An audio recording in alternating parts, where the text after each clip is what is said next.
Umaakyat na sa 20 grass at forest fire ang naitala sa Bontoc Mountain Province.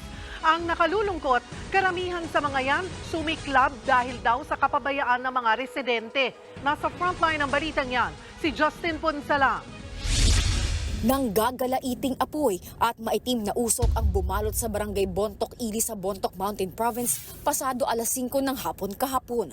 Halos 10 kilometro na lang kasi ang layo nito sa mga bahay. Kaya nagtulong-tulong na ang mga bumbero at mga residente. Tumagal na higit 2 oras ang pag-apula sa forest fire. Halos kalahating ektarya naman ang apektado ng sunog. Pero wala namang nadamay na residente. Inaalam pa ang sanhi ng sunog. Kahapon lang din nang sumiklab ang isa pang forest fire sa kabundukan ng Barangay Alab proper na tumagal ng higit 2 oras. Ayon kay Bontoc Mayor Jerome Tudlong, kapabayaan ng mga residente ang mitya ng sunod-sunod na sunog sa kagubatan. Karamihan talaga negligence ang problema dito. Kaya I've been trying to tell them na it's not the right time to be cleaning and then burning yung mga yung mga leaves, mga basura nila.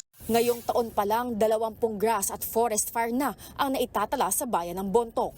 Para hindi na maulit, nagpaalala ang mga otoridad sa mga residente na huwag nang magsunog ng basura o magkaingin. Kahit na gagawa tayo halimbawa ng fire line, malaki pa rin yung posibilidad na mararadiate yung apoy. Sa ngayon, pinag-aaralan na rin ng lokal na pamahalaan ng magpatupad ng multa sa mga residenteng mahuhuli. Nagbabalita mula sa frontline, Justine Punsalang, News 5. Mga kapatid, Cheryl Cosim po, huwag maging huli at maging una sa lahat sa balitaan.